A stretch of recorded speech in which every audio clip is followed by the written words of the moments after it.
Addiction. Impossibilité répétée de contrôler un comportement que l'on va poursuivre en dépit de la connaissance de ses conséquences négatives.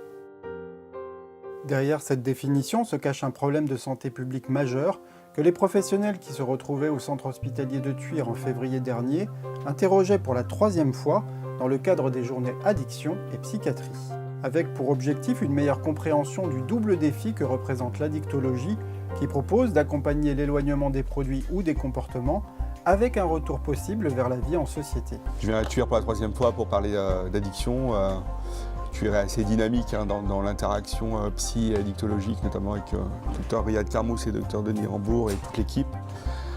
Donc moi aujourd'hui je viens parler des basiques des addictions, donc faire un rappel sur les mécanismes de compréhension de cette maladie. Et je parlerai aussi des cannabinoïdes de synthèse et des opioïdes de synthèse, et également de la cyberaddiction qui est un sujet d'intérêt pour tout le monde, pas que la population psychiatrique. Le docteur Karila a également détaillé les enjeux de la nomophobie, une phobie récente mais qu'il retrouve régulièrement en consultation, liée à la peur d'être séparé de son téléphone portable. D'ailleurs, je vais vous demander une chose s'il vous plaît. Est-ce que vous avez bien votre téléphone sur vous? Est-ce que vous pouvez sortir votre téléphone s'il vous plaît? Vous gardez la main levée comme ça, le téléphone allumé, et de l'autre vous faites ça, s'il vous plaît. Et prenez-moi en photo. Voilà, merci. Plus haut, plus haut. Voilà, vous faites ça. Voilà, ça. On va passer à Laurent Karila tout à l'heure, photo. En sachant que Laurent Karila va vous parler théoriquement de nomophobie. C'est quoi? C'est une dépendance à son smartphone, à l'outil. D'accord? Mais aussi une angoisse de séparation. C'est associé à l'angoisse d'être déconnecté. D'accord? Ça, c'est le premier point. On appelle ça FOMO en anglais. Le docteur Veltman Delmas, addictologue, chef de service au centre hospitalier de Perpignan, a questionné différentes notions que l'on retrouve dans l'addiction. Je vais aborder principalement le thème de la demande, de la motivation, de la posture et du cadre. On essaye de diminuer le plus possible, mais bon, il reste toujours à fumer. Voilà, donc je ne sais pas si vous avez des pistes à me proposer. Pour corriger ce qui est difficile pour eux, quelle est la stratégie? Et la stratégie doit être individuelle. On ne peut pas mettre tout le monde au dessin, on ne peut pas mettre tout le monde au sport, on ne peut pas mettre tout le monde à la méditation, voilà. C'est juste, je veux dire, et justement, ça les aide à réfléchir sur leurs priorités de vie, comment ils fonctionnent, qu'est-ce qui est important. Je pense que ça fait partie de l'accès aux soins et que tout le monde est concerné finalement par la représentation qu'on a, et de l'addictologie et de la dangerosité des produits, et que finalement c'est ça qui peut-être peut nous amener à modifier la façon de pratiquer le soin au-delà de nos compétences. Je voulais d'abord remercier les deux intervenants, Dr Rambourg et Dr Delmas. Moi je suis assez sensible à la question de l'accueil que vous avez développé, et j'ai été sensible aussi à la dimension de dénonciation qu'évoquait aussi le Dr Rambourg. Moi, je reçois beaucoup des gens qui, effectivement, arrivent avec cette demande de vouloir arrêter tous les produits, tabac, alcool, cannabis, en même temps. Et il me semble que, du coup, c'est un peu contradictoire dans votre présentation. C'est-à-dire que vous dites que les patients ont toujours des objectifs toujours trop hauts et qu'on leur dit il faut y aller mollo, on va y aller peut-être pas à pas. Moi, je trouve pas. Il me semble que là, je crois en la capacité du patient à vouloir tenter de tout arrêter, d'être vraiment dans cette démarche de soins global. Et du coup, je trouve que le fait de lui dire mollo, je trouve qu'on n'est plus dans l'écoute, justement. Bon, moi, je pense que ça dépend tout à fait du profil de votre patient. Si votre patient il n'a jamais essayé, il essaye une fois, c'est pas du tout grave, vous avez tout à fait raison. On a tous à apprendre les uns des autres ou à s'arranger pour que les patients puissent avoir un parcours fluide entre nos structures.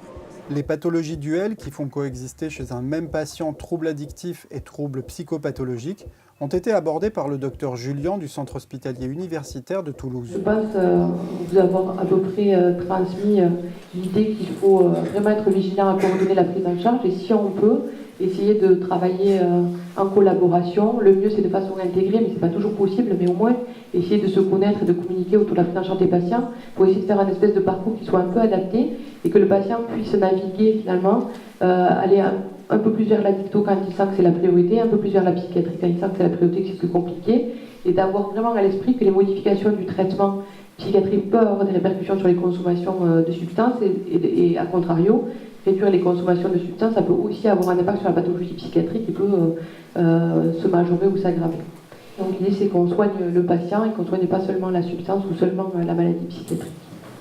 Je suis psychiatre addictologue et du coup parler de cette problématique, c'était insister sur la complexité de cette pathologie, la complexité surtout de la prise en charge de ces patients qui ont souvent une évolution plus péjorative de leurs troubles, que ce soit sur les troubles psychiatriques ou addictifs, et réfléchir un petit peu à qu'est-ce qu'on peut proposer comme prise en charge, notamment sur le plan intégré pour ces patients. Le docteur Denis Rambourg a quant à lui choisi de partager les travaux sur l'individuation des philosophes Canguilhem, Simondon et Stigler pour les mettre en perspective avec les problématiques addictives.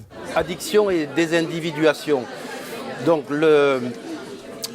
l'hypothèse est qu'au-delà de la problématique du produit pour un individu, il existe également une problématique de réinsertion dans la société. Une fois que l'éloignement des produits s'est produit, qu'est-ce qu'il reste comme possibilité à un individu pour reprendre une vie apparemment débarrassée de ses habitudes antérieures et lui permettant de revivre une vie autonome et productive. L'individu n'est pas un être arrêté, c'est un processus en plein devenir, et ce devenir ne doit pas être contrarié. Si intervient un événement qui arrête ce processus, l'individu chute et va se désindividuer, à la fois sur le plan singulier, psychique, du jeu, mais également sur le plan du collectif, sur le plan du nous. Le but, lorsqu'on a affaire à ces patients, c'est de relancer le désir, relancer la possibilité pour un individu de se réinsérer dans le milieu dans lequel il vivait ou dans lequel il a envie de vivre. Le docteur Riyad Karmous a également apporté un éclairage sur le nécessaire virage ambulatoire de la psychiatrie pour répondre aux évolutions de prise en charge et sur l'importance des équipes mobiles. Je vais intervenir sur la thématique des équipes mobiles et de l'ambulatoire en fait en psychiatrie en réponse à la question des pathologies duelles et la place qu'on peut occuper dans ce domaine-là. Il est également revenu sur la démarche de formation du centre hospitalier de Thuir qui organise régulièrement des rencontres de ce type à destination des professionnels.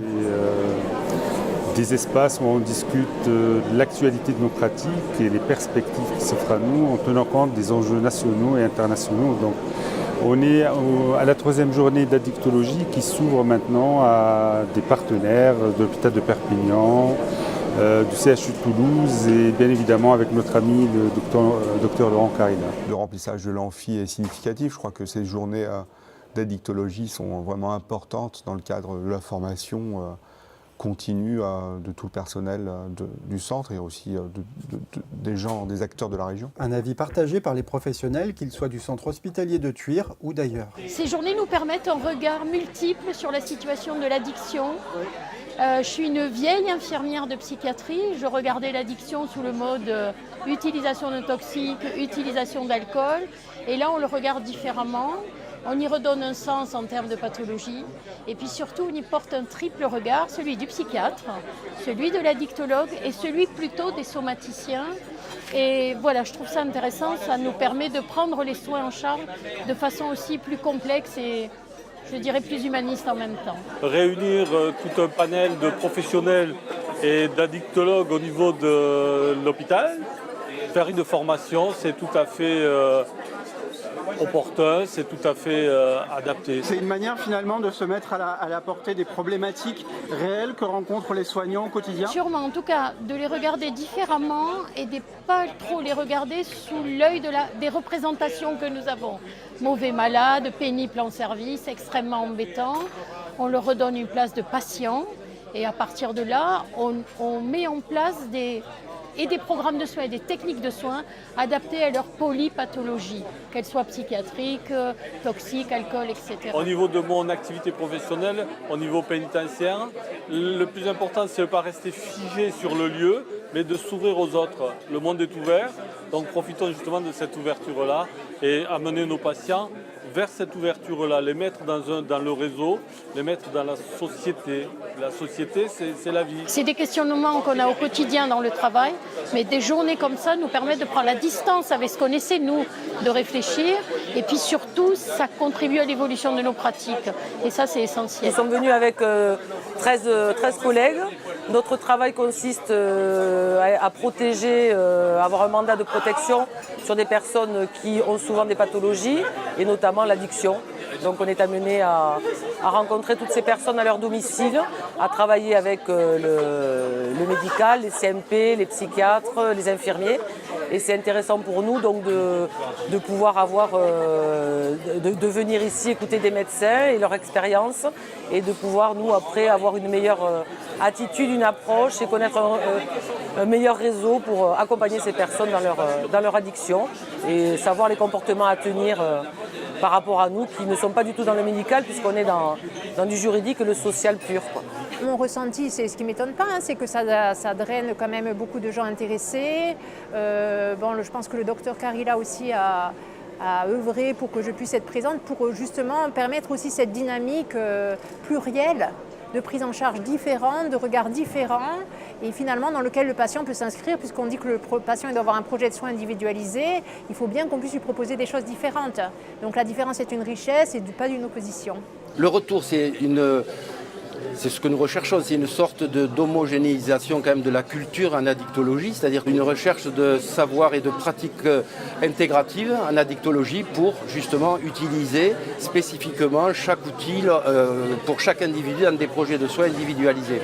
Il y a la formation des équipes, il y a une large participation des professionnels de l'hôpital sur ce genre de formation, ce qui permet quand même d'élever le niveau de technicité dans les prises en charge et avec des retombées quand même plus directes sur les définitions de parcours de soins que nous proposons à nos patients. Chacun a des initiatives un peu propres et essaye de mettre en place des programmes un peu spécifiques pour ses patients, soit par les activités de liaison, soit peut-être par l'éducation thérapeutique. Nous, on a un hôpital de jour aussi qui nous permet de proposer des choses un peu spécifiques pour ses patients.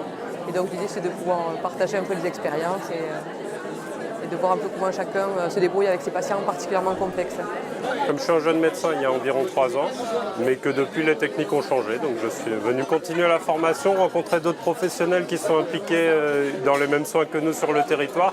Les différents acteurs ont des approches un petit peu différentes, chacun expose ce qu'il fait au quotidien. Et là pour le moment je suis très, très content, c'est vraiment intéressant. Cette nouvelle journée de rencontre organisée par le centre hospitalier de Thuir a permis aux professionnels de partager leur savoir et de repartir avec des points clés sur la prise en soin de l'addiction. Peut-être l'essentiel, c'est d'avoir une vigilance particulière aux patients un peu plus compliqués. C'est souvent des patients qui échappent aux soins, que ce soit sur le plan addictologique ou psychiatrique, et que quelquefois il faut se souvenir qu'un patient addict il peut avoir un trouble psychiatrique et inversement, et que c'est intéressant de traiter les deux troubles de façon simultanée et pas de façon séparée en fait. L'addiction est une maladie chronique, que l'addiction doit se traiter de manière concomitante avec les problèmes psychiatriques et les 5 C, donc la perte de contrôle, le craving, l'activité compulsive, l'usage continu malgré les conséquences. À Thuir, Laurent Four, pour Infirmiers Reporters.